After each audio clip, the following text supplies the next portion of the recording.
જય સ્વામી વિદ્યાર્થી મિત્રો, નૈનેશભાઈ બી પટેલ સજાન એજ્યુકેશનમાં આપ સૌનું હાર્દિક સ્વાગત છે. ધોરણ 12 સાયન્સમાં ફિઝિક્સ વિષયમાં ચેપ્ટર નંબર 1 વિદ્યુત ભારો અને ક્ષેત્રો એના આપણે સ્ટાર્ટ કરવા જઈ રહ્યા છીએ ગુજરાત બોર્ડની પીવાયક્યુની એમસીક્યુની સિરીઝ. એટલે કે ગુજરાત બોર્ડમાં ચેપ્ટર 1 ના અત્યાર સુધીમાં જેટલા એમસીક્યુ પૂછાયા છે બધા જ એમસીક્યુને આપણે આની અંદર તારવીને અલગ કરેલા છે. તો તમે કહેશો સાહેબ કયા કયા વર્ષના? તો 2020 થી લઈને 2025 સુધીના. તો 2020 થી લઈને 25 સુધીમાં સાહેબ 6 પેપર થાય ના. આપણે આની અંદર જૂન જુલાઈ કે ઓગસ્ટમાં લેવાયેલી રિપીટરની જે એક્ઝામ છે એના પેપરને પણ ઇન્ક્લુડ કરેલા છે. ઓકે, તો એમસીક્યુની સિરીઝની તમને બધાને ખૂબ જ મજા આવી અને તમે જોયા, બરાબર. તો હવે આપણે ગુજરાત બોર્ડના પીવાયક્યુની સિરીઝ પણ સ્ટાર્ટ કરવી છે. જોઈએ કોમેન્ટ સેક્શનમાં અમને જણાવજો ચેપ્ટર 1 ના એમસીક્યુ તમને કેવા લાગ્યા, બરાબર. તો આપણે તમે કહેશો કે સાહેબ આની અંદર 10 પેપરો કહો છો તો કયા વર્ષના કયા મહિનામાં બોર્ડ દ્વારા એક્ઝામ લેવાયેલી પેપર એના એમસીક્યુ છે? તો એ હું તમને જણાવી દઉં કે માર્ચ 2020 થી શરૂ કરીને ફેબ્રુઆરી માર્ચ 2025 સુધીના આમ ટોટલ 10 પેપરો થાય છે. તમે કહેશો સાહેબ 2020 થી માંડીને 25 સુધી જઈએ તો 6 વર્ષ એટલે 12 પેપર ના થવા જોઈએ. પણ કોરોના દરમિયાન વર્ષ 2021 ની અંદર બોર્ડ દ્વારા એક્ઝામ નથી લેવાઈ, એટલે કે બોર્ડે ઓનલાઈન રિપીટર એક્ઝામ લીધી હતી. અને બીજું હજી 2025 ની જે રિપીટરની એક્ઝામ છે એ બાકી છે પાછી.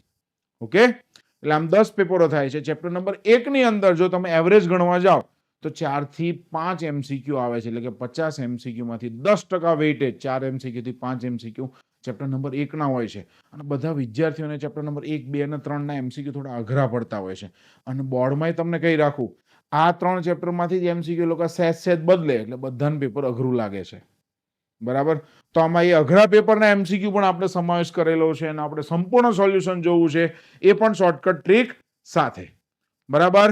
રેડી છો દરેક? ઓકે, તો સ્ટાર્ટ કરીએ આપણે પહેલો એમસીક્યુ. 6 × 10 - 18 ઇલેક્ટ્રોનને સમતુલ્ય વિદ્યુત ભાર ખાલી જગ્યા જેટલો હોય. તો વિદ્યુત ભારનું ક્વોન્ટમીકરણ જે આપણને ખબર જ છે, Q બરાબર એની આપણે સૂત્ર વાપરીએ છીએ. એ ઇલેક્ટ્રોનની સંખ્યા આપણને આપેલી છે 6 × 10 - 18. ઓકે, ઇલેક્ટ્રોન પરનો ચાર્જ આપણને ખબર છે 1.6 × 10 - 19. તો 6 × 1.6 એટલે કે 0.1696 અને એપ્રોક્સિમેટ કરવા જઈએ તો × 10 એટલે કે -1 કુલમ એ આપણો આન્સર આવશે. ઓકે, તો માર્ચ 2020 થી આપણે સ્ટાર્ટ કર્યું છે અને પહેલાનો જવાબ આપણો આવે છે એ. ઓકે, આગળ નેક્સ્ટ એમસીક્યુ. પ્રોટોન અને ઇલેક્ટ્રોન વચ્ચે ચોક્કસ અંતરે વિદ્યુત બળ અને ગુરુત્વ બળનો ગુણોત્તર. વિદ્યુત બળ એટલે કે Fe, ગુરુત્વ બળ એટલે કે F of G, બંનેનો ગુણોત્તર પૂછો છે આપણને, બરાબર. ઓકે, વિદ્યુત બળનું સૂત્ર શું છે ભાઈ? K(Q²/R²). ગુરુત્વાકર્ષણ બળનું સૂત્ર શું છે? G MEMP, ઇલેક્ટ્રોન અને પ્રોટોન કીધું છે, /R², છેદનો છેદંશમાં R², કેન્સલ આઉટ કરીએ. K ની વેલ્યુ મૂકી દઈએ 9 × 10⁻⁹. Q² એટલે કે 1.6 × 10⁻⁻19 આખાનો વર્ગ કરી દઈએ, છેદમાં કેપિટલ G 6.67 × 10⁻11.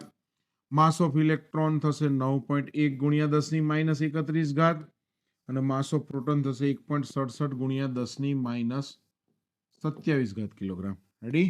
આ બધાનો આપણે ગુણોત્તર લઈએ તો ટેક્સ્ટબુક મુજબ આપણને ખબર છે જવાબ 2.4 × 10⁻39. બરાબર આવે છે. બીજું બળ ભાગ્યા બળ એનો કોઈ એકમ હોય નહીં. તો બોર્ડમાં આ રીતના ટેક્સ્ટબુકના ઉદાહરણનો આ દાખલો છે, આ રીતના પણ એમસીક્યુઝ પૂછાતા હોય છે. આપણે એક એક બોર્ડના એમસીક્યુ જોતા જઈશું અને એક એમસીક્યુ ને જેવા બીજા કેવા પૂછાઈ શકે એ પણ જોતા જઈશું અને સાથે સાથે એમસીક્યુ પણ સોલ્વ કરતા જઈશું. રેડી? આગળ જોઈએ. એના પછીનો પૃષ્ઠ વિદ્યુત ભાર ઘનતા સિગ્મા સૂત્ર શું છે ભાઈ? Q/A છે, એટલે કે કુલમ પ્રતિ મીટર સ્ક્વેર. કુલમ પ્રતિ મીટર સ્ક્વેર. સી એ મારો સાચો જવાબ થશે. નેક્સ્ટ, 180 ગ્રામ પાણી ધરાવતા ગ્લાસના પાણીમાં ખાલી જગ્યા કુલમ ધન વિદ્યુત ભાર હશે. ધ્યાન આપજો, 180 ગ્રામ પાણી છે, વોટર ઓફ ઇન્ડિયા H2O. આપણને ખબર છે કે H2O નો ટોટલ પ્રોટોન ઇલેક્ટ્રોનની સંખ્યા કેટલી? તો કે H2 માં 2 પ્રોટોન અને O માં કેટલા? 8, એટલે ટોટલ કેટલા થઈ ગયા? 10 થઈ ગયા અણુઓ. ઓકે, તો ડાયરેક્ટ તમારે Q બરાબર N × E મૂકીને 10 × E ના કરી નાખાય ભાઈ, બરાબર. વજન આપેલું છે તો થોડું કેમિસ્ટ્રીનો ઉપયોગ થાય. મોલ એટલે શું થાય? તો કે વજન છેદમાં અણુભાર. 180 ગ્રામ વજન છે અને અણુભાર છે 18 ગ્રામ પ્રતિ મોલ. સો આન્સર આવશે 10, એટલે કે 10 મોલ. તો 1 મોલમાં એને સમાયેલા હોય, રાઈટ. તો આપણે અત્યારે અહીંયા આગળ ટોટલ સંખ્યા શું લઈશું? તો કે 10 પ્રોટોન છે, 10 મોલ છે, અને ગુણ્યા 6.022 ગુણ્યા 10^23 આ આપણું ટોટલ n થયો, નંબર ઓફ પ્રોટોનની સંખ્યા થયો. એને ગુણ્યા e કરીશું -1.6 ગુણ્યા 10^-19 એટલે કે 10 ગુણ્યા 10 ગુણ્યા 6.022 ગુણ્યા 10^23 ઇલેક્ટ્રોન પરનો ચાર્જ 1.6 ગુણ્યા 10^-19. આપણે ટેક્સ્ટ બુકનું બેઠું ઉદાહરણ છે, બરાબર. એમાં 250 ગ્રામ પાણી આપેલું છે. બોર્ડમાં આ લોકો બદલીને પૂછે છે 180 ગ્રામ પાણી માટે. જોયું તમે? તો આનો આપણો આન્સર આવશે 0.96. હવે જોજો 10⁻⁷ આવશે અત્યારે 0.96 × 10⁻⁷ coulomb. C is equal to Q is equal to ready. તો C એ મારો સાચો જવાબ થશે. ઓકે, ચલો આગળ જઈએ. એના પછીનો MCQ. વિદ્યુત ડાયપોલ મોમેન્ટનું સૂત્ર, પારિમાણિક સૂત્ર P બરાબર શું છે? 2AQ છે, રાઈટ. ઓકે, એકમ શું છે? Coulomb into metre. તો કુલમનું શું થાય? A1 T1. મીટરનું શું થાય? L1. તો m તો 0, દળ તો 0 છે એટલે કે m0 L1 T1 A1, m0 L1 T1 A1 બધાની એક. એ મારો સાચો જવાબ થશે. આ રીતના આપણે ટેક્સ્ટબુક બેઝના MCQ જોયા હતા ને ત્યારે એક ભૌતિક રાશિના એક પારિમાણિક સૂત્ર મેળવ્યા હતા. ઉપરાંત એની શોર્ટકટ ટ્રીક પણ જોઈ હતી, બરાબર, જેનો ઉપયોગ પણ આપણે MCQ ની અંદર કરીશું. તો આગળ જોઈએ. એના પછીનો MCQ. 10 સેન્ટીમીટર ત્રિજ્યાના એક વાહકના ગોળા પર અજ્ઞાત વિદ્યુતભાર છે. કેન્દ્રથી 20 સેન્ટીમીટર બિંદુએ વિદ્યુત ક્ષેત્ર E આપેલું છે આપણને. તો ગોળા પરનો કુલ વિદ્યુતભાર કેટલો? આપણને ખબર છે કે આ મારો ગોળો છે, એના કેન્દ્ર આ ત્રિજ્યા 10 સેન્ટીમીટર છે. આપણને 20 સેન્ટીમીટર અંતરે પૂછ્યું છે.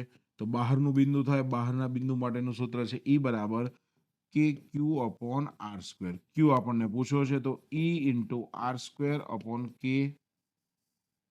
ઓકે, વેલ્યુ મૂકી દી. વિદ્યુત ક્ષેત્ર આપેલું છે 1.5 ગુણ્યા 10^3 R².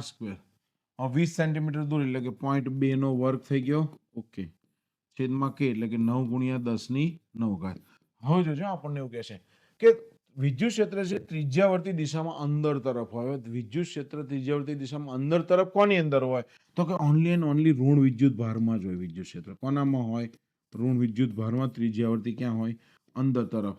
એનો મતલબ કે અહીંયા આગળ ઉત્પન્ન થતું વિદ્યુત ક્ષેત્ર ઋણ વિદ્યુત ભારના કારણે છે. માટે મારો આન્સર આવશે -6.67 નેનો કુલમ. રેડી. આનું સોલ્યુશન આપીશું એટલે -6.67 અથવા 6.68 નેનો કુલમ. ટેક્સ્ટબુક બેઝના MCQ ગણ્યા તેની અંદર આ બેઠો MCQ છે, બરાબર. હવે તમે જોવા જશો ને તો માર્ચ કરતા ઓગસ્ટ એ રિપીટરનું પેપર થયું ભાઈ. તો રિપીટરના પેપરમાં MCQ નું લેવલ થોડું અપ દેખાય છે મને. અત્યારે નહીં, આપણે જેટલા રિપીટરના પેપર જોઈશું દરેક વખતે જોતા જઈશું, બરાબર. હવે આ તો આપણને 20 સેન્ટીમીટર કીધું. કદાચ 12 સેન્ટીમીટર કે તો ગોળાની બહારનું જ બિંદુ છું, પણ 9 સેન્ટીમીટર કે તો ગોળાની અંદરનું બિંદુ થઈ ગયું. ખ્યાલ આવે દરેકને? અને પોલો ગોળો છે તો અંદર વિદ્યુત ક્ષેત્ર ઓલવેઝ એન્ડ ઓલવેઝ 0 હોય, બરાબર. અંદર વિદ્યુત ક્ષેત્ર કેટલું હોય? 0.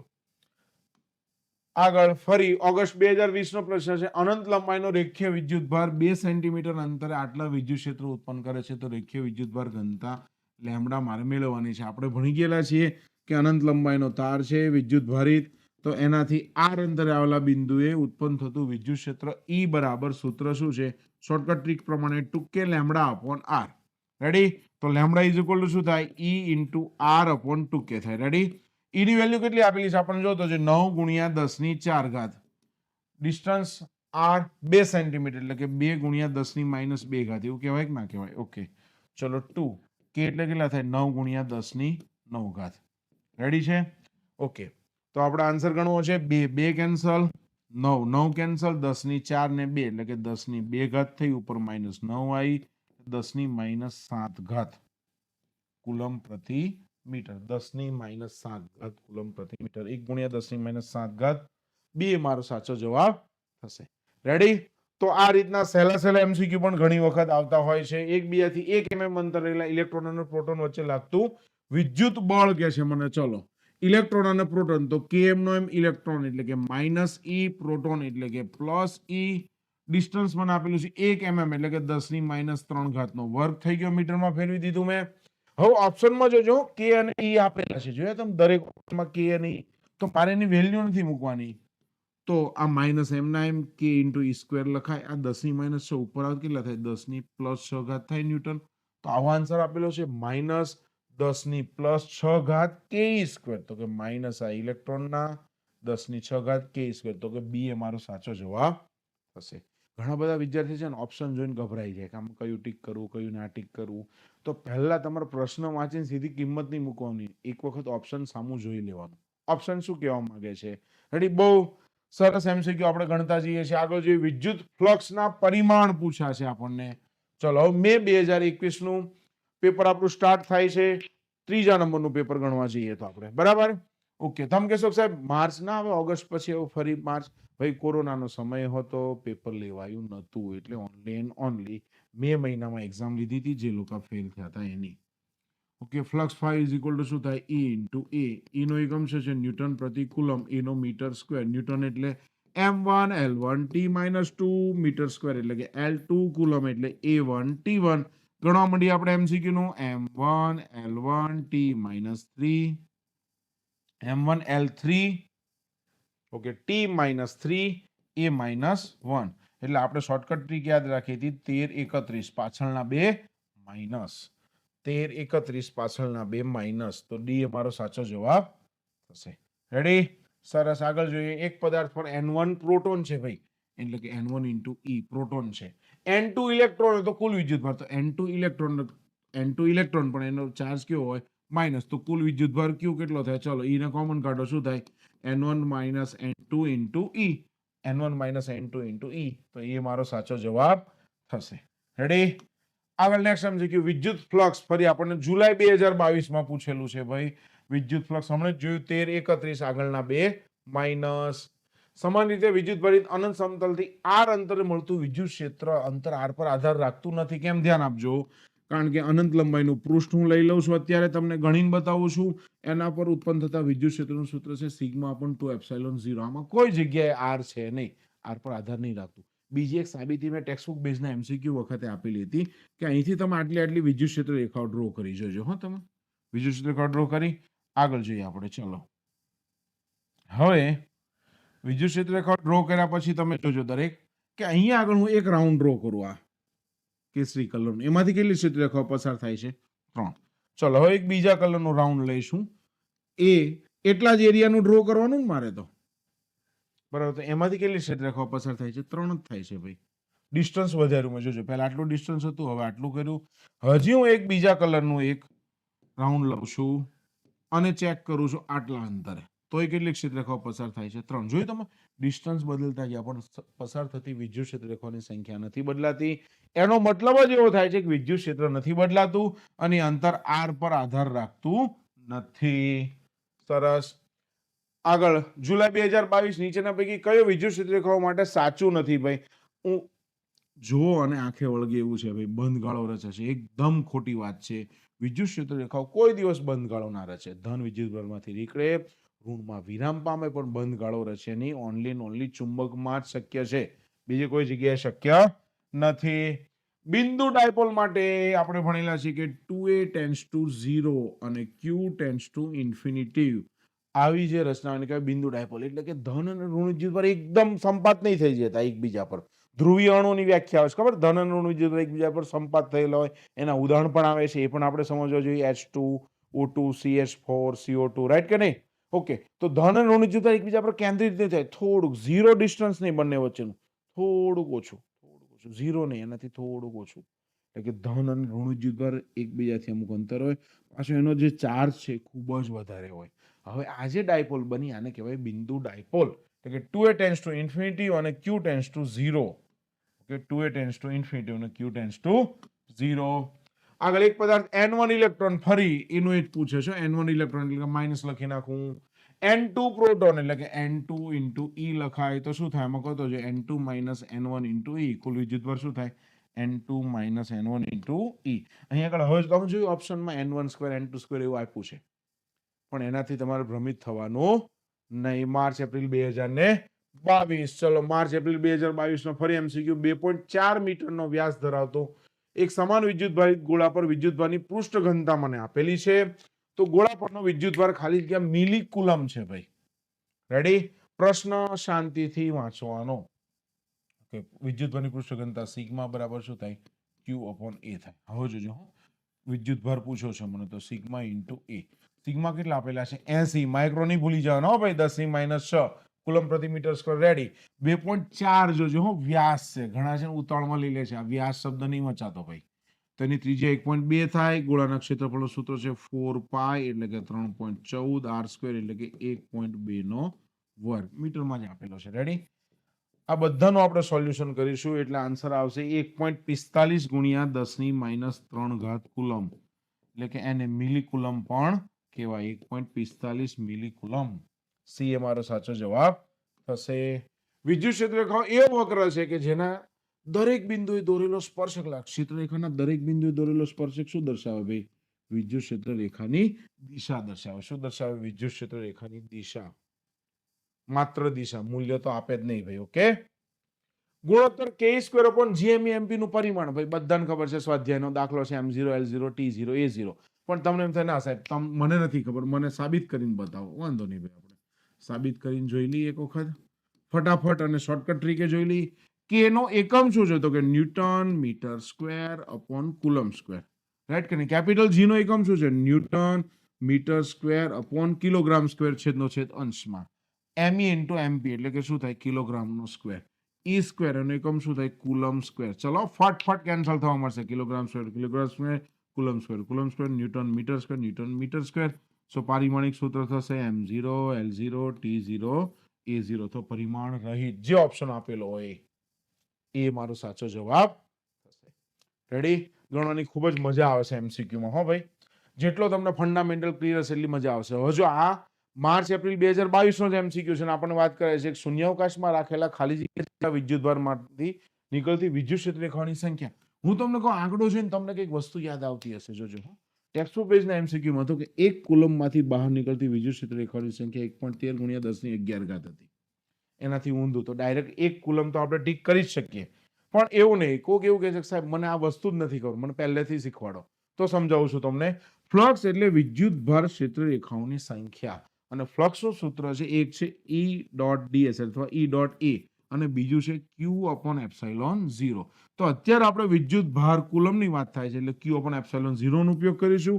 Q બરાબર શું થાય? તો કે ફ્લક્સ 5 × ε0.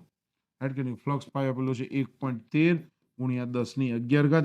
ε0 તો આપણને ખબર જ છે 8.85 × 10⁻12. બધાનો ગુણાકાર કરીશું એટલે આન્સર આવશે 1 કુલમ. કદાચ તમને કોઈ પણ ક્ષેત્રરેખાઓની સંખ્યા હજી પણ બદલી શકે ભવિષ્યમાં, તમારે Q ને સૂત્રનો કરતા બનાવવાનો. Ready. Simple and sober MCQ. March 2023 નું પેપર છે ને ઘણા બધા વિદ્યાર્થીઓને અઘરું પડ્યું હતું. કેમ તમને કહું તો કે એની અંદર પૂછેલા દાખલાની મોસ્ટ ઓફ કિંમત બધી બદલી નાખી હતી. MCQ માં પણ અમુક MCQ અઘરા હતા. રેડી. ઓકે. તો એની અંદર અઘરામાંથી કયા? જો આખું પેપર અઘરું ના હોય, પેપરમાંથી થોડાક MCQ અઘરા હોય. ખ્યાલ આવે છે દરેકને? ઓકે. તો માર્ચ 2023 માં આપણને કહે છે નીચેનામાંથી કયું વિધાન સત્ય છે વિદ્યુત ડાયપોલ P ને વિદ્યુત ક્ષેત્રમાં રાખેલી. જોજો અહીંયા આગળ ક્ષેત્રરેખાઓ ગીચોગીચ છે, વિદ્યુત ક્ષેત્રની લાક્ષણિકતા એવું કહે છે કે જ્યાં આગળ ક્ષેત્રરેખાઓ ગીચોગીચ ત્યાં આગળ E વધુ કહેવાય, અને અહીંયા આગળ ક્ષેત્રરેખાઓ થોડી છૂટી છૂટી છે એટલે અહીંયા આગળ E કેવો કહેવાય? ઓછો. ચલો બીજું, વિદ્યુત ક્ષેત્રમાં મેં ખૂબ જ અગત્યનો ગુણધર્મ વારંવાર બોલું છું કે ઇલેક્ટ્રોન છે એ વિદ્યુત ક્ષેત્રની ક્યાં જાય? તો કે વિરુદ્ધ જાય. ક્યાં જાય? વિરુદ્ધ. અને ધન વિદ્યુત ભાર છે એ એની દિશામાં ગતિ કરે. રાઈટ કે નહીં? આ બે કોન્સેપ્ટ આપણને ખબર હોય છે. અહીંયા ધન વિદ્યુત ભાર છે, વિદ્યુત ક્ષેત્ર આમ છે, પણ ક્ષેત્રરેખાઓ ગીચોગીચ નથી એટલે કે અહીંયા આગળ ઈ કેવું હશે? મને ઓછું આવશે. ચલો આનો ઈ જશે કઈ દિશામાં? આપણે બીજા કલરની પેન લઈને ડ્રો કરીએ. આનો વિદ્યુત ક્ષેત્રની દિશામાં એટલે કે આનો ઈ નું મૂલ્ય આ રીતનું આવશે. ક્લિયર છે દરેકને? રેડ કલરની પેનથી. ચલો ઋણ વિદ્યુત ભાર છે, એની દિશા ક્યાં આવશે? વિદ્યુત ક્ષેત્રની વિરુદ્ધ દિશામાં આવશે, એટલે કે એની દિશામાં આવશે. પ્લસ અહીંયા ક્ષેત્રરેખાઓ ગીચોગીચ છે એટલે આનું ઈ થોડુંક વધારે આવશે. જોયું? એટલે તમને આ ઈ વત્તા થોડું વધારે એટલે આમ. તો આ બંનેનું પરિણામ ક્યાં આવે? આ રીતનું જમણી બાજુ દિશામાં આવે. જો આ જમણો હાથ ડાબો હાથ. બરાબર? ક્લિયર છે? તમારે કોઈ દિવસ પેપર બાજુ નહીં થઈ જવાનું જમણો ડાબો કરવા. તમે પેપર નથી, તમે સ્ટુડન્ટ છો, તમને જ પૂછવું છે ભાઈ તો આ મારી જમણી દિશા કહેવાય, આ ડાબી દિશા કહેવાય. તો પરિણામી બળ ક્યાં લાગશે? જમણી તરફ લાગશે. એટલે ડાયપોલ પર જમણી તરફની દિશામાં પરિણામી બળ લાગશે. બી એ મારો સાચો જવાબ થશે. વિદ્યુત ફ્લક્સ ફરી ભાઈ 1331 પાછળના બે minus m1 l3 t-3 a-1 ત્રીજી વાર આવ્યો ભાઈ. વિદ્યુત ફ્લક્સ બહુ ગમે છે આ લોકોને. માર્ચ 2023 નો જ MCQ છે. થોડુંક બદલીને પૂછ્યો છે. Q બરાબર એની નો કોન્સેપ્ટ તો લીધેલો છે પણ બીજો પણ એડ કરેલો છે. બહુ મસ્ત ધ્યાન આપજો. પ્લાસ્ટિકના સળિયાને વૂલ સાથે ભાઈ પ્લાસ્ટિકના સળિયાને વૂલ સાથે પ્લાસ્ટિકનો સળિયો ઋણ વિદ્યુત ભારિત બને. વૂલ એટલે કે ઊન બરાબર એને ઇંગ્લિશમાં વૂલ કહેવાય. એ ધન વિદ્યુત ભારિત બને. ઓબ્વિયસલી આપણે હવે જોઈએ અહીંયા -6 છે અહીંયા +6 ચાર્જ છે જોઈએ. આપણે કહે છે પ્લાસ્ટિકના સળિયાનો આટલો ઋણ વિદ્યુતભાર મળે છે તો કેટલા ઇલેક્ટ્રોન ક્યાંથી કોના પર ગયા હશે? ચલો Q બરાબર n ઇન્ટુ ઇલેક્ટ્રોનની સંખ્યા પૂછી છે. n ને સૂત્રનો કરતા બનાવીએ. Q upon E મૂકી દઈએ 8 ગુણ્યા 10 - 7 ઘાત. ચાર્જ છે 1.6 ગુણ્યા 10 - 19 ઘાત. જોજો હો 16 પંચાને 80 એટલે કે અહીંયા આગળ 5 આવશે. -7 ને +19 એટલે સમજો ને 12 ઘાત થઈ. 5 ગુણ્યા 10 - 12 ઘાત થઈ. ઓકે, હવે આપણે ઇલેક્ટ્રોન ક્યાંથી ક્યાં જાય? જોજો આપણે એક જ કોન્સેપ્ટ કાયમ હું કહું છું વારંવાર યાદ રાખવાનો કે એને ઇલેક્ટ્રોન ગુમાવે છે એટલે કે એને પ્લસ બને છે. જે ઇલેક્ટ્રોન ગુમાવે એ શું બને? પ્લસ. શું બને? પ્લસ. અને Cl ઇલેક્ટ્રોન મેળવે છે એટલે શું બને છે? માઇનસ. એટલે જે ઇલેક્ટ્રોન મેળવે શું બને? માઇનસ. તો આ પ્લાસ્ટિકનો સળિયો છે શું કરે છે? ઇલેક્ટ્રોન મેળવે છે. શું કરે છે? મેળવે છે. ઊન શું છે? ગુમાવે છે. ઇલેક્ટ્રોન ક્યાં ગયા? તો કે ઊન પરથી પ્લાસ્ટિકના સળિયા પર ગયા એટલે કે વૂલ પરથી પ્લાસ્ટિકના સળિયા પર. 5 ગુણ્યા 10 - 12 ઘાત. નંબર પૂછેલા છે એનો કોઈ એકમ હોય નહીં તો એ મારો સાચો જવાબ.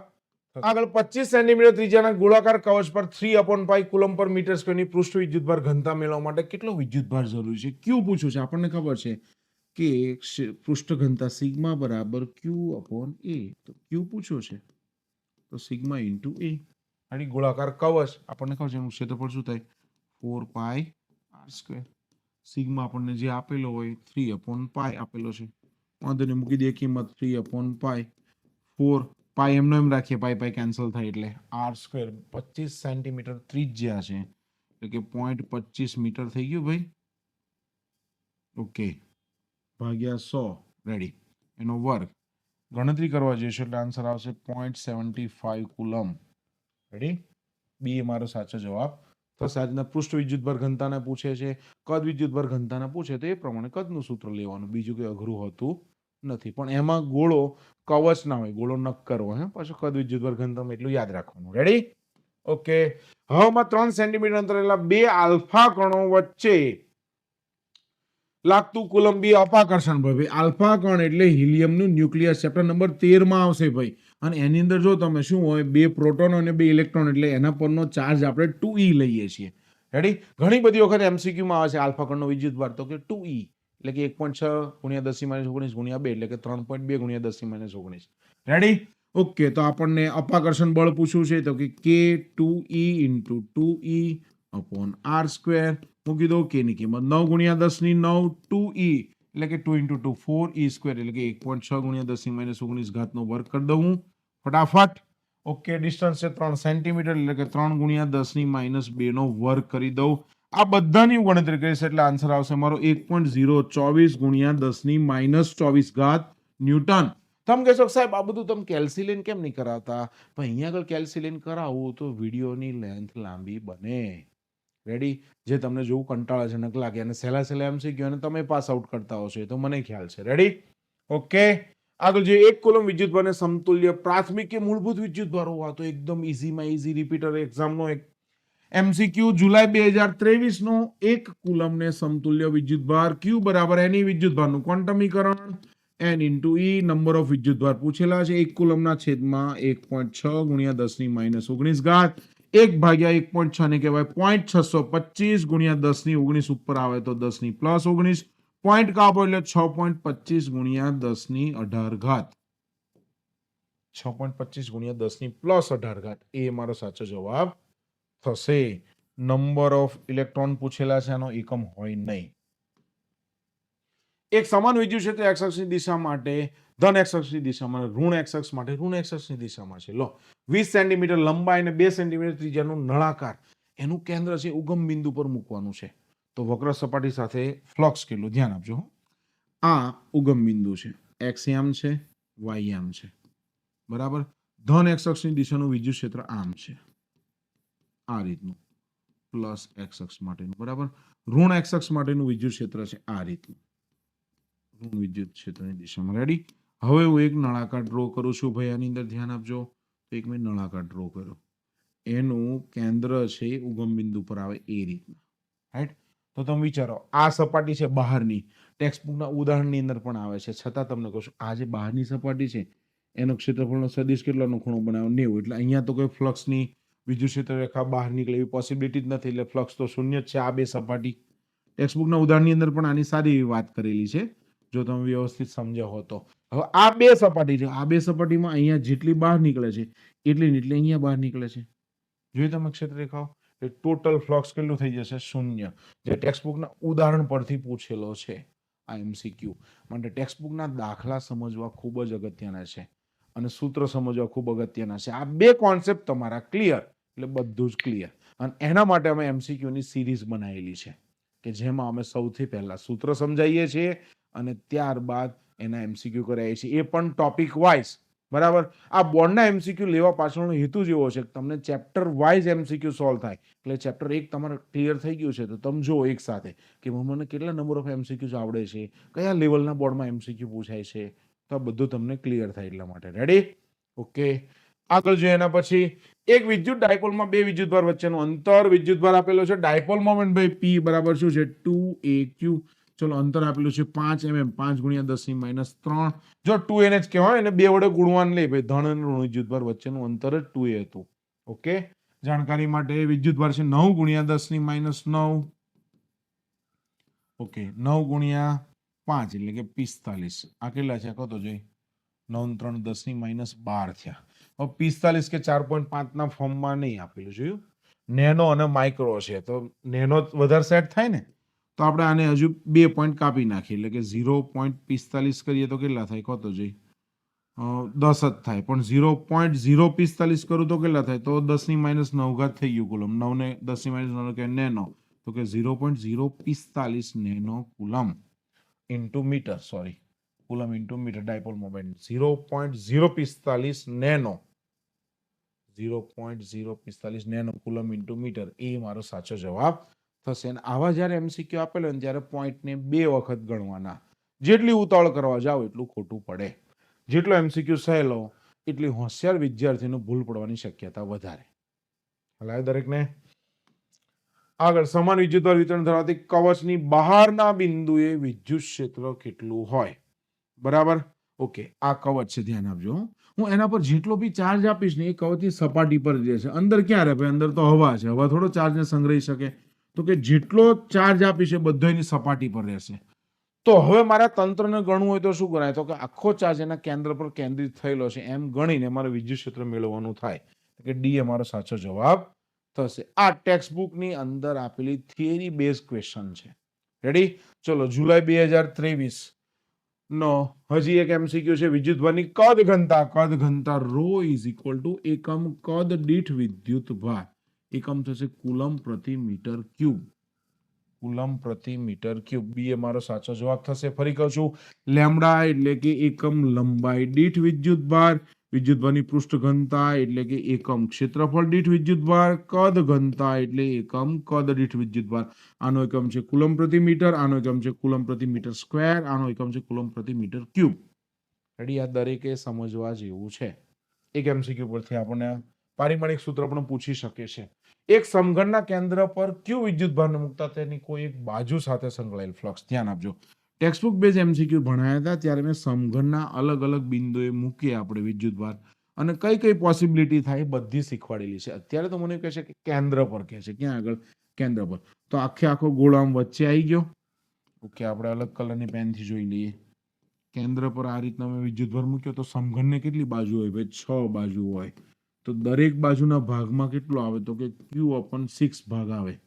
તો ફ્લક્સ phi = Q/ε0 એટલે કે Q/6ε0. બી એ મારો સાચો જવાબ થશે. રેડી? 30 MCQ સોલ્વ થઈ ગયા ભાઈ. ધ્યાન આપજો. 31મા નંબરનો વિદ્યુત ક્ષેત્રનું પારિમાણિક સૂત્ર. E નું પારિમાણિક સૂત્ર કહે છે.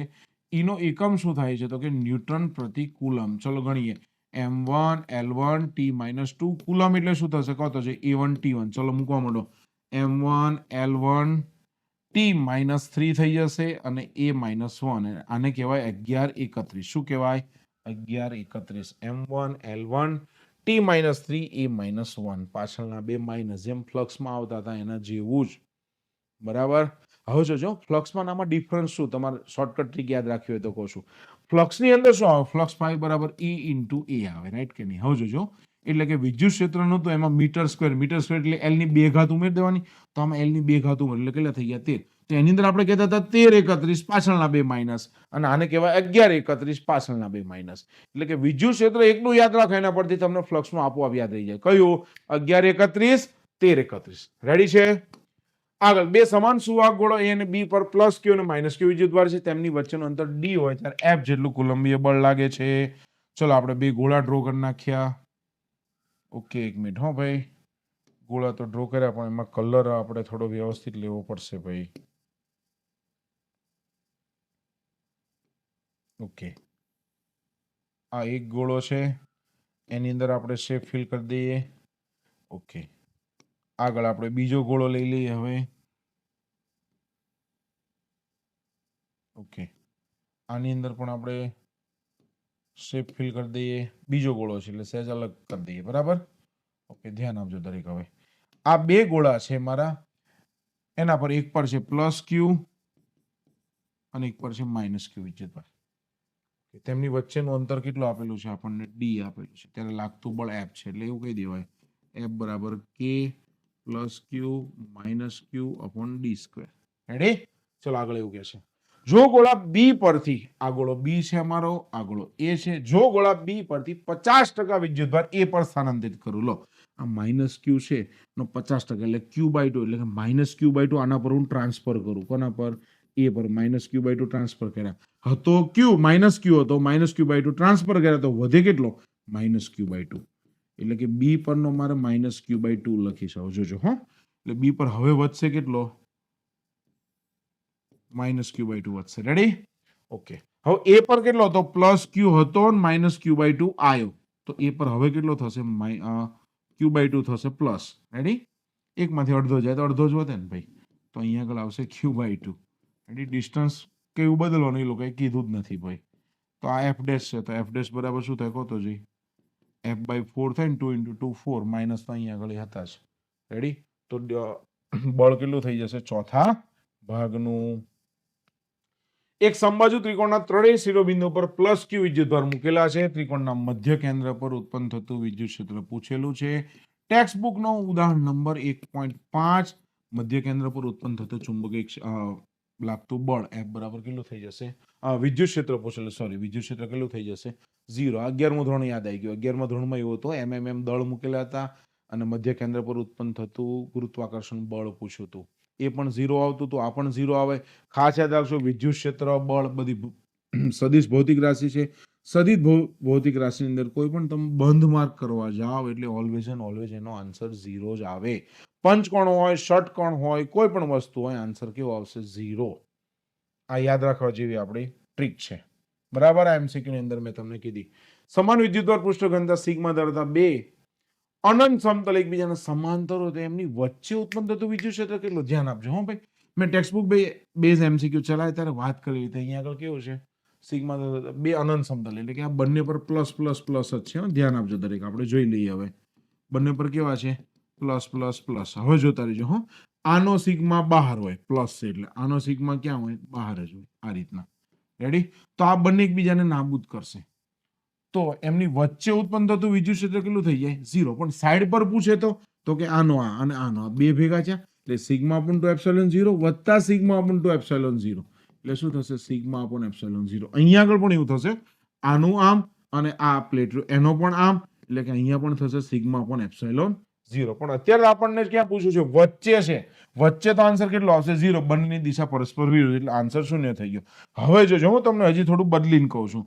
દાખલા તરીકે મને એવું કહી દે કે આજે મારી બીજી પ્લેટ છે ને ભાઈ ધ્યાન આપજો એ ઋણ વિદ્યુત ભારિત છે. કેવી છે ઋણ વિદ્યુત ભાર વિજાતીય વિદ્યુત ભાર. આના પર તો કેવો હતો પ્લસ હતો, આના પર કેવો છે ઋણ.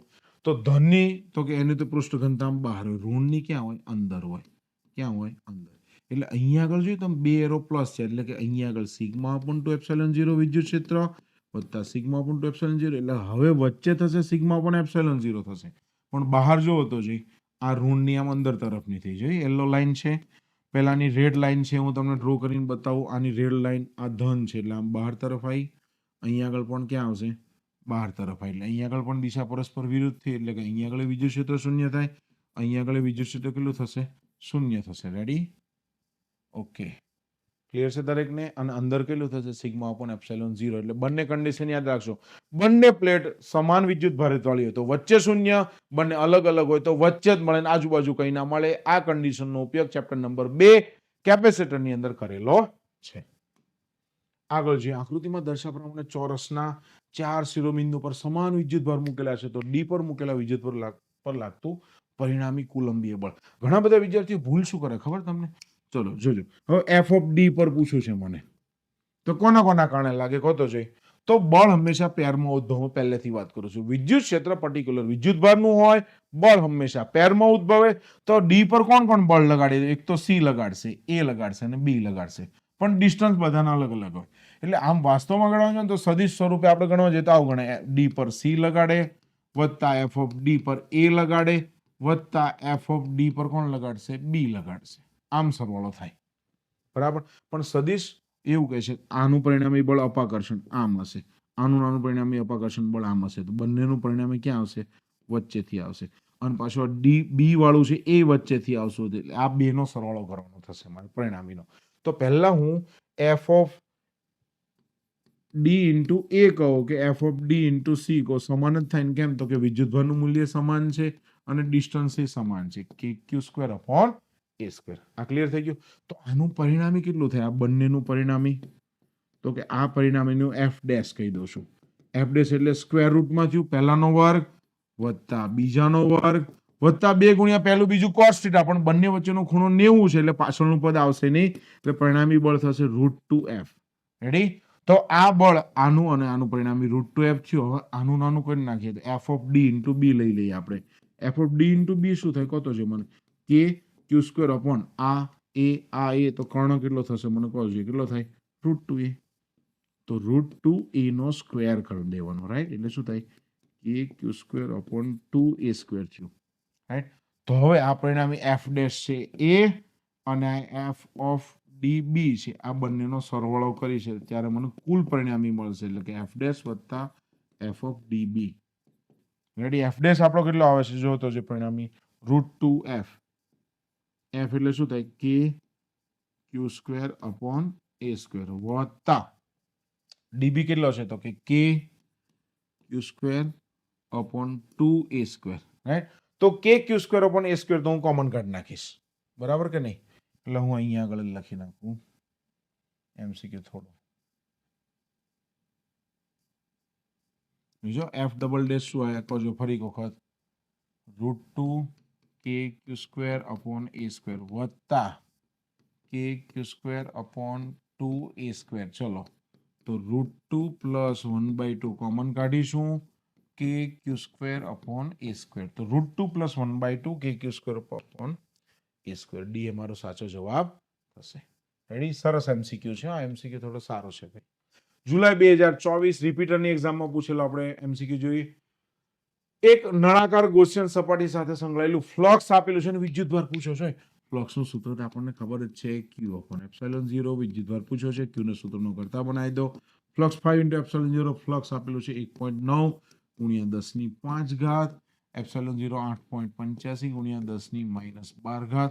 આપણે આની ગણતરી કરવા જઈશું, રાઈટ? તો ગણતરી 6 માઇક્રોમાં જ આન્સર આવશે, એટલે 2 માઇક્રોકુલમ આપણો આન્સર થશે. ક્યુ બરાબર 2 માઇક્રોકુલમ. રેડી? ઓકે, ફરી આપણને એક અનંત લંબાઈની રેખીય વિદ્યુતભાર ઘનતા 2 સેન્ટીમીટર 9 × 10⁴ છે. તો વિદ્યુતભાર ઘનતા આપણને પૂછેલી છે, ધ્યાન આપજો. લેમ્બડા પૂછેલી છે, રાઈટ? અનંત લંબાઈના તારથી વિદ્યુત ક્ષેત્ર આપણને ખબર છે 2k લેમ્બડા અપોન r. લેમ્બડાને સૂત્રનો કરતા બનાવી એટલે થશે E × r અપોન 2k. ચલો, E કેટલા આપેલા છે? 9 × 10⁴.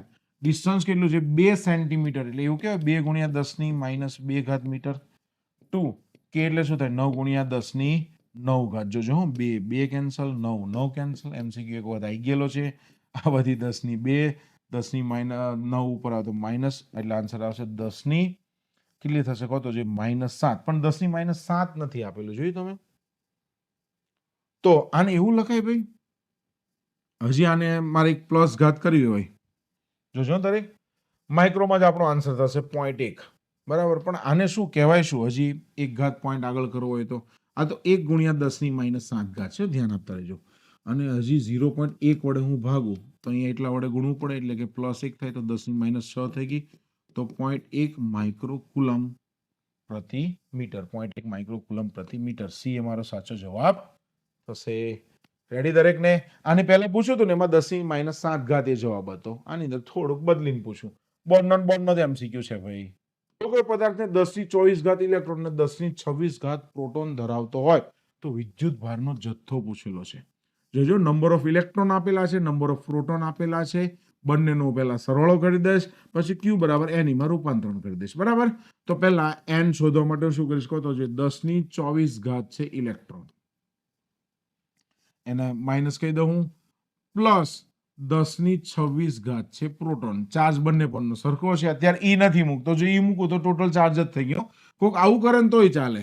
શું કરે તો કે 10 ની 24 ઘાત ઇલેક્ટ્રોન વત્તા 10 ની 26 ઘાત પ્રોટોન, એટલે કે ઈ આ રીતના મૂકે તોય ચાલે છે હો ભાઈ. તો કે 10 ની 26 ઘાત ઇલેક્ટ્રોન, એટલે કે પ્રોટોન જ છે, પ્લસ ઈ છે, માઇનસ 10 ની 24 ઘાત ઇલેક્ટ્રોન. રેડી? હવે આની બાદ બાકી ડાયરેક્ટ ન થાય, આને મારે લખવું તો આવું ન લખાય ભાઈ, 10 ની 2 ઘાત 10 ની 24 ઘાત ઈ માઇનસ 10 ની 24 ઘાત ઈ. જોજો હવે થોડું મેથ થયું હો. તો 10 ની 2 એટલે કે 100 માઇનસ 1, 10 ની 24 ઘાત ઈ મેં કોમન કાઢી નાખ્યો. અમુકને પછી ડાયરેક્ટ સ્ટેપમાં ખબર નહીં પડે, એટલે 99 ગુણ્યા 10 ની 24 ગુણ્યા ઈ એટલે કે 1.6 ગુણ્યા 10 ની -19 ઘાત. આ બધાનું સાદુરૂપ આપીશ એટલે આન્સર આવશે 1.58 ગુણ્યા 10 ની 7 ઘાત. પ્લસ ઘાત જ આવે ને, 1.58 ગુણ્યા 10 ની 7 ઘાત કુલમ એ મારો ચાર્જ થશે. વિદ્યુત ભારનો જથ્થો 1.58 ગુણ્યા 10 ની 7 ઘાત કુલમ. બી એ મારો સાચો જવાબ થશે. આગળ કહે છે, જો કોઈ વિદ્યુત ડાયપોલને ચાકમાત્રા P અસમાન વિદ્યુત ક્ષેત્ર E ને સમાંતર હોય ત્યારે ડાયપોલ પર લાગતું બળ. તો ધ્યાન આપજો, ઘણા બધા સોલ્યુશનમાં ઘણી બધી વાતે ખોટી વાત કરેલી છે. અત્યારનું ટેક્સ્ટ બુકની અંદર સમાન વિદ્યુત ક્ષેત્રમાં ડાયપોલ પર લાગતા ટોર્કની જે થિયરી છે એની અંદર જે સ્ક્રીનશોટ આપેલો છે એ લઈને આવ્યો છે. આ ટેક્સ્ટ બુકનો છે બેઠો, બરાબર. ટેક્સ્ટ બુકના પેજ નંબર 27 પરનો સ્ક્રીનશોટ મેં લીધેલો છે. વિદ્યુત ક્ષેત્ર E આ દિશામાં હોય, રાઈટ કે નહીં? ઓકે. હવે આ મારો -Q વિદ્યુતભાર છે, આ મારો +Q વિદ્યુતભાર છે, રાઈટ કે નહીં? તો ડાયપોલ મોમેન્ટ તો ઋણ થી ધન તરફ, એટલે આમની છે, જોયું? તો વિદ્યુત ક્ષેત્ર પણ આમનું છે અને ડાયપોલ પણ આમનું છે, એટલે કે બંને એકબીજાને સમાંતર છે. તો આ કન્ડિશન આપણી સેટિસ્ફાઈડ થઈ ગઈ. લાગતા બળનું પૂછે છે આપણને મૂલ્ય. જોજો હો. હવે જોજો, ધન વિદ્યુતભાર પર તો આ દિશામાં બળ લાગશે, ઋણ વિદ્યુતભાર પર વિરુદ્ધ દિશામાં બળ લાગે વિદ્યુત ક્ષેત્રની. તો આપણે વધતા ક્ષેત્રની દિશા આ તરફની લઈએ તો આ બંનેની બાદબાકી કરીશ તો પરિણામી દિશા ક્યાં થઈ? વિદ્યુત ક્ષેત્રની દિશામાં થઈ, રાઈટ કે? એટલે કે વધતા ક્ષેત્રની દિશામાં બળ લાગે એવું કહેવાય. વિદ્યુત ક્ષેત્ર જ્યાં લાગે એ જ દિશામાં બળ લાગો ને, એટલે વધતા કુલ બળની દિશા આમ થઈ, એટલે વધતા ક્ષેત્ર જે છે એ જ દિશામાં બળ થઈ ગયું મારું. પણ જોજો હો, માર્ચ 2025 માં આનાથી ઉલટું પૂછેલું છે. પી અને એકબીજાને પ્રતિ સમાંતર છે, ત્યારે આન્સર ઘટતા ક્ષેત્રની દિશામાં આવે. એના કરતા તમને કહું, માર્ચ 2023 માં એમસીક્યુ પૂછો ને એ બહુ સારો હતો. એ લોકોએ શું પૂછ્યું ખબર? કે અહીંયા આગળ ક્ષેત્ર રેખાઓ ગીચો ગીચ રાખી, અહીંયા આગળ છૂટી રાખી અને ડાયપોલ મૂકી દીધી આ રીતના, માઇનસ અને પ્લસ. અને પૂછું એ વધારે સારામાં સારું. ખ્યાલ આવશે તમને? અહીંયા આગળ અસમાન શબ્દ વાપરી દીધો આ લોકોએ. નો ડાઉટ અસમાન શબ્દ વાપરો. હવે મારે વિદ્યુત ક્ષેત્ર આમનું ગણવાનું, ગીચ આ બાજુ રાખવાનું, ગીચ આ બાજુ રાખવાનું, કઈ બાજુ રાખવાનું ભાઈ? તો કન્ફ્યુઝન વાળું થાય. ખ્યાલ આવે છે દરેકને? અત્યારે વધતા ક્ષેત્રની દિશામાં બોર્ડે આન્સર રાઈટ રાખેલો છે, આપણે રાખો, પણ વાસ્તવમાં એ સાચો જવાબ ના કહેવાય, બરાબર. અસમાન વિદ્યુત ક્ષેત્ર વાપરો છો, તમે આકૃતિ ડ્રો કરીને બતાવો ને એ વધારે બેટર છે એમને વાત કરો એના કરતા. રેડી? ઓકે. આગળ છે, ઇલેક્ટ્રોન 2 ગુણ્યા 10 ની 4 ઘાત ન્યૂટન પ્રતિ કુલમના ઉર્ધ્વ દિશામાં વિદ્યુત ક્ષેત્રમાં આટલાનું પતન પામે છે. તો એનો પ્રવેગ કીધો છે. આપણને ખબર છે આ ચેપ્ટર તો F બરાબર Q ઇન્ટુ E કહે છે. 11મું ધોરણ કહે છે કે F બરાબર MA છે. બંને સરખાઈ દો, ટેક્સ્ટ બુકની અંદર બેઠું ઉદાહરણ છે. MA બરાબર Q ઇન્ટુ E પ્રવેગ પૂછેલો છે. Q આપણને ઇલેક્ટ્રોન એટલે કે 1.6 ગુણ્યા 10 ની -19 ઘાત. વિદ્યુત ક્ષેત્ર છે 2 ગુણ્યા 10 ની 4 ઘાત. ઓકે. માસ ઓફ ઇલેક્ટ્રોન 9.1 ગુણ્યા 10 ની -31 ઘાત, જે આપણને ખબર છે. તો પ્રવેગ આપણો આવશે 3.51 ગુણ્યા 10^15 મીટર પ્રતિ સેકન્ડ સ્ક્વેર. નીટ 2020 માં તમને મને આવો એક એમસીક્યુ પૂછાઈ ગયેલો છે. નીટ 2020 માં હો, આંકડાકીય માહિતી બદલેલી હશે પણ પૂછાઈ ગયેલો છે. આવો આવડશે દરેકને. પ્રવેગનું મૂલ્ય આ ટેક્સ્ટબુક ની બહારનો ના કહેવાય ભાઈ, ટેક્સ્ટબુક ની અંદર ઉદાહરણ છે એના બેઝ પર બનાવેલો એમસીક્યુ છે. ઓકે, આગળ જોઈએ 41મા નંબરનો એમસીક્યુ માર્ચ 2025 નો. વિદ્યુત ક્ષેત્ર E I અક્ષની દિશામાં એટલે x અક્ષની દિશામાં છે, એટલે કે વિદ્યુત ક્ષેત્ર મારું આમ છે. જોજો હો, વિદ્યુત ક્ષેત્ર મારું કેવું છે? x અક્ષની દિશામાં, રાઈટ કે નહીં? હવે હું અહીંયા આગળ ઉપરની દિશા y લઈ લો, તો આ જે સમતલ છે આ એને શું કહેવાય? xy સમતલ કહેવાય. શું કહેવાય? xy સમતલ કહેવાય. શું કહેવાય? આખું સમતલ છે ને xy સમતલ કહેવાય. ખ્યાલ આવે છે દરેકને? xy સમતલ છે મારું. ઓકે, હવે z અક્ષ બહારની દિશામાં હોય, આમ કોક રાખે શું કહેવાય? કતો જોઈ, આને xz સમતલ કહેવાય.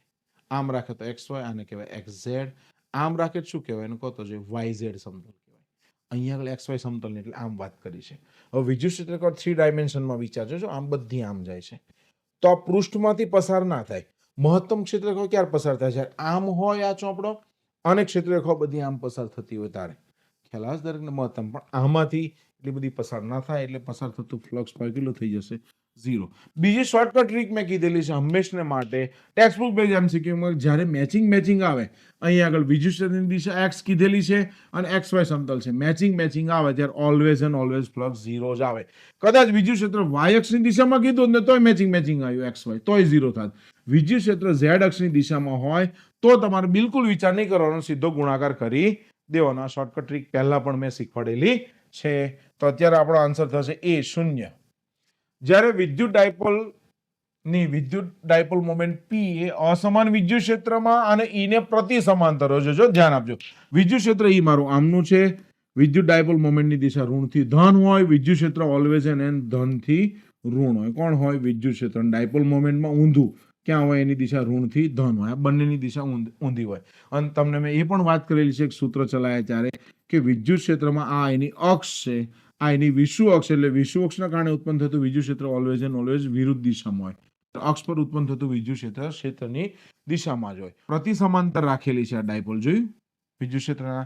તો કહે છે કે એના પર જે બળ લાગે કયા દિશામાં છે? ડાયપોલ વધતા ક્ષેત્ર કે ઘટતા ક્ષેત્ર? તો આની અંદર ઘટતા ક્ષેત્ર આવશે. કેમ? જોજો હો, ક્યુ પર બળ આમ લાગ્યું, માઇનસ ક્યુ પર બળ આમ લાગ્યું. હવે વધતા ક્ષેત્રની દિશા આમ આપેલી છે આપણને, આની નીચે દબાઈ ગયું છે, આમ છે, સોરી, રેડી? તો આમાંથી આ બાદ કરો તો કુલ બળની દિશા આમ આવી, જોઈ, વિરુદ્ધ સાઈડ આવી. હવે તમને કહે છે પાછો આ લોકો છે ને અસમાન વિદ્યુત ક્ષેત્ર એવો શબ્દ વાપર્યો, જોયું તમે? અસમાન. હું તમને ફરી કન્ફ્યુઝન કહું છું. અસમાન વિદ્યુત ક્ષેત્ર એટલે કે આ બાજુ આમ વધતું રાખો છો તમે કે આ બાજુ વધતું રાખો છો, એ નહીં ખબર પડતી. અનડાયપોલને મૂકો છો પ્રતિ સમાંતર, તો બેમાં કન્ડિશન અલગ અલગ આવે. બરાબર? ઘટતા ક્ષેત્રની દિશામાં અત્યારે ટેક્સ્ટબુક પ્રમાણે વાત કરી છે, વાત સાચી છે, પણ ટેક્સ્ટબુકની અંદર સમાન વિદ્યુત ક્ષેત્ર છે એના કન્ડિશનની વાત કરેલી છે, એટલે થોડું કન્ફ્યુઝન થાય એવો જવાબ છે દરેક વિદ્યાર્થીની જાણ માટે. સમઘનની કોઈ એક સપાટી પરના મધ્ય બિંદુએ વિદ્યુતભાર Q ને મૂકું છું હું. આ ટેક્સ્ટબુક બેઝ એમસીક્યુ ચલાયા ત્યારે પણ મેં વાત કરેલી છે એમસીક્યુ છે સપાટી પર, એટલે કે અહીંયા આગળ હું Q વિદ્યુતભાર મૂકું છું. તો એની સાથે સંકળાયેલ ફ્લક્સ, તો આવું ના એક સમઘનનું બાજુ મૂકો તો બંને સપાટી પાસે કેટલો ભાગમાં આવશે?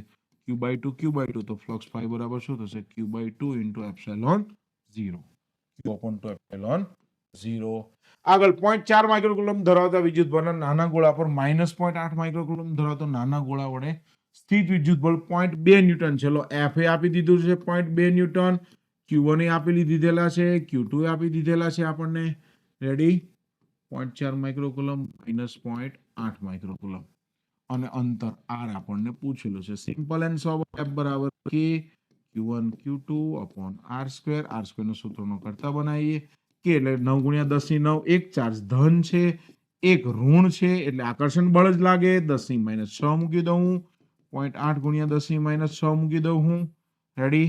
F કેટલા આપેલા છે આપણને? 0.2 ન્યૂટન. રેડી?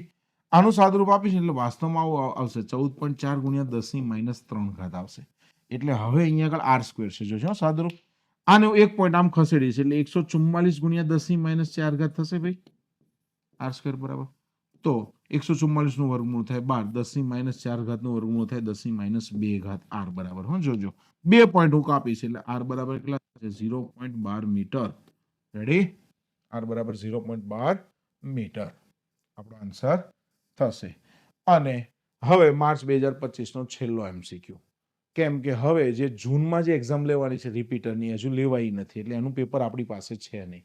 એટલે આમ જોવા જોઈએ તો આપણે ટોટલ 10 પેપરના એમસીક્યુ સોલ્વ કર્યા.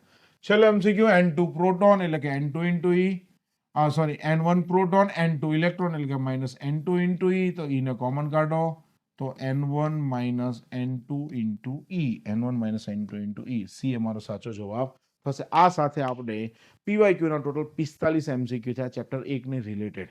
45 એમસીક્યુ આપણે વિથ સોલ્યુશન જોયા. બરાબર, આશા રાખું દરેક વિદ્યાર્થીના એમસીક્યુમાં ખૂબ મજા આવી હશે. આવા ને આવા એમસીક્યુની સિરીઝ આપણે હવે હજી બારી પાડવાના છીએ. તો તમને આ એમસીક્યુની સિરીઝમાં કેવું લાગ્યું તે કોમેન્ટની અંદર જરૂર ને જરૂર જણાવશો. આવા નવા વિડીયો જોવા હોય તો અમારી ચેનલને હજુ સબસ્ક્રાઇબર ના કરી તો સબસ્ક્રાઇબર કરી લેજો. ઓકે, અને ચેપ્ટર 2 નો વિડીયો પણ અમે ટૂંક જ સમયમાં બનાવીને તમને મોકલીશું. ઓકે, જય સ્વામિનારાયણ.